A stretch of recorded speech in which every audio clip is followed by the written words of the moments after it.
2024 में जो झारखंड पुलिस के द्वारा नक्सल अपराध, साइबर संगठित अपराध और जो अन्य जो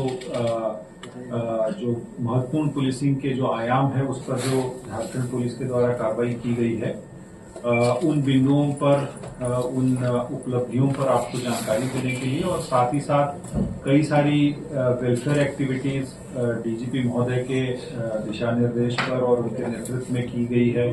कई सारी नेशनल लेवल की अचीवमेंट्स भी प्राप्त हुई है। तो एक ईयर एंडर के रूप में उन सभी के बारे में आपको अवगत कराने के लिए आज विशेष रूप से ये प्रेस वार्ता आयोजित की गई है।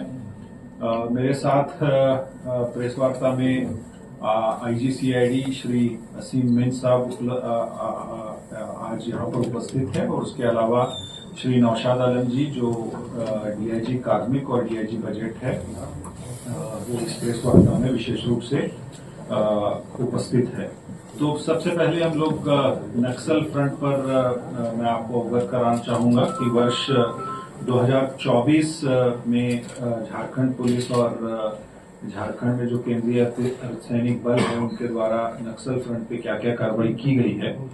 वर्ष 2024 में अभी तक कुल 244 नक्सलियों को जो है संयुक्त बलों के द्वारा गिरफ्तार किया गया, जिसमें कई सारे इनके सीनियर लीडर्स भी शामिल थे, जिसमें सैक जो स्पेशल एरिया कमेटी सदस्य होता है वो 1, जोनल कमांडर 2, सब जोनल कमांडर 6 और एरिया कमांडर 6 इसमें शामिल है।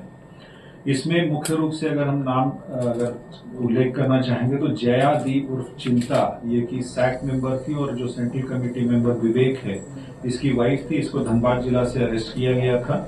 इसके अलावा रवि गंझू जो कि 10 लाख का इनामी था, इसको गुमला जिला से अरेस्ट किया गया था। ये जोनल कमांडर था। सिमिलरली सीताराम रजवार, ये भी 10 लाख का इनामी जोनल कमांडर था। आदेश गंझू, शिवराज सिंह, ये सब जोनल कमांडर थे, 5 लाख की इनामी। नेशनल भुइया, ये भी माओवादियों का सब जोनल कमांडर था, ये भी 5 लाख का इनामी था। रंथू उरांव जो कि रविंदर गंझू का दाहिना हाथ माना जाता था, वो भी 5 लाख का इनामी सब जोनल कमांडर इस वर्ष में जो है उसे गिरफ्तार करने में झारखंड पुलिस को सफलता मिली है।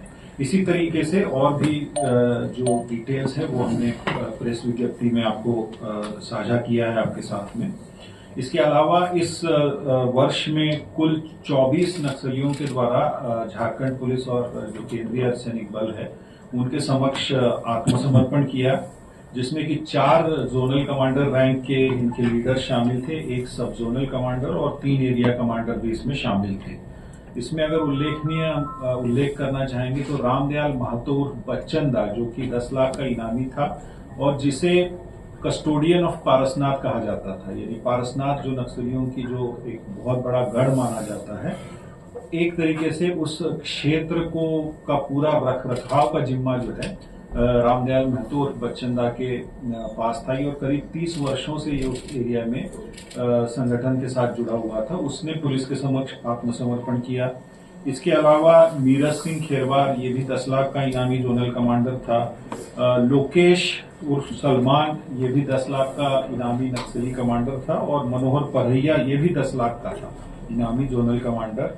और लालदीप गंझू, इन सभी के द्वारा और इसके साथ ही अन्य जो है कुल मिला के 24 नक्सलियों के द्वारा पुलिस के समक्ष जो है आत्मसमर्पण किया गया। इन पर कुल मिलाकर 41 लाख रुपए के इनाम घोषित थे। इस पीरियड में 2024 में कुल 9 माओवादी जो है पुलिस के साथ मुठभेड़ में मारे गए, जिसमें अगर हम कहेंगे कि जैसा आप जानते हैं कि चाईबासा एक अभी जो मेन क्षेत्र जहां पे हमारा माओवादियों का प्रेजेंस है और एकमात्र वो क्षेत्र है जहां पे एक तरीके से माओवादी सिमट गए हैं, उस क्षेत्र में जो पुलिस के द्वारा और सीआरपीएफ के द्वारा जो सघन अभियान चलाया जा रहा है उसमें बड़ी सफलता हमें प्राप्त हुई थी, जिसमें कि एक ही मुठभेड़ में उनके कई सारे शीर्षस्थ नेता मारे गए थे, जिसमें मुख्य रूप से सिंगराई या उर्फ मनोज जो कि जोनल कमांडर था और कांडे होनहागा, ये सब जोनल कमांडर था, 5 लाख का इनामी था। ये सभी आईडी एक्सपर्ट्स माने जाते थे। इसके साथ साथ बुधराम मुंडा,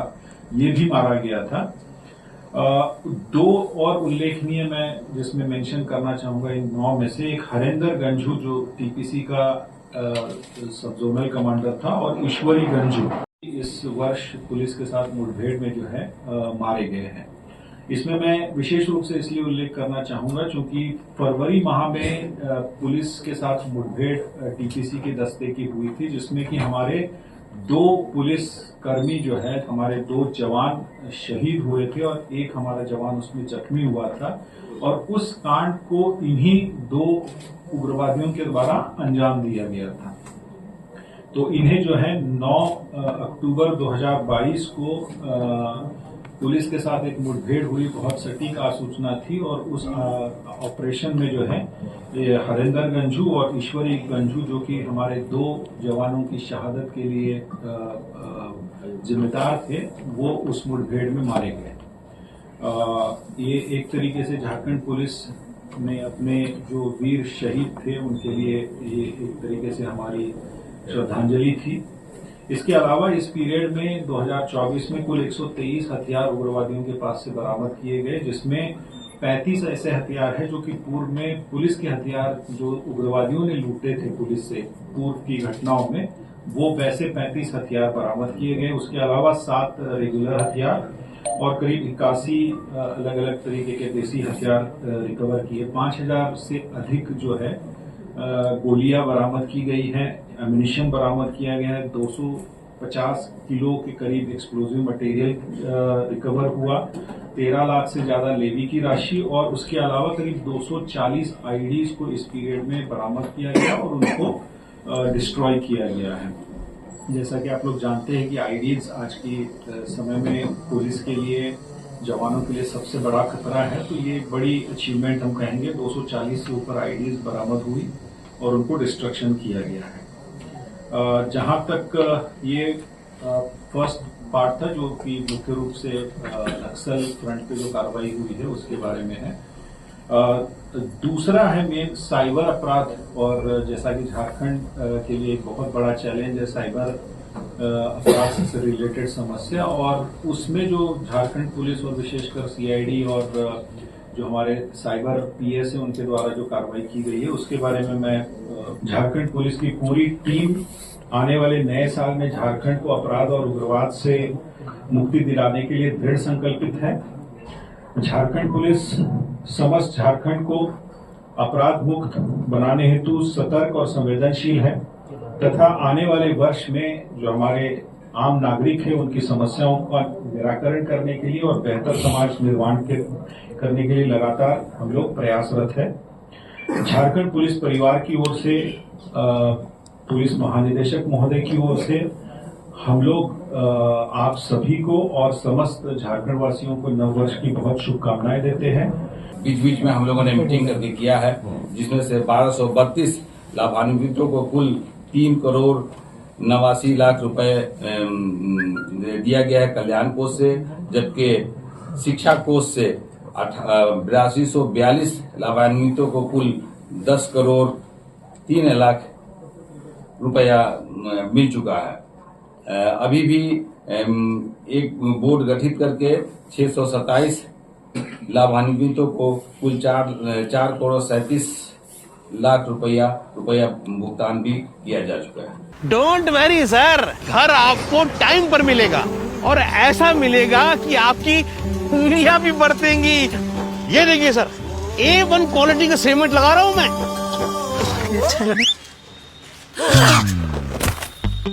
मजबूती का सारा ठेका हम ही लिए हैं का? अरे बॉडी विदाउट स्ट्रॉन्ग बोन किस काम का? देखिए,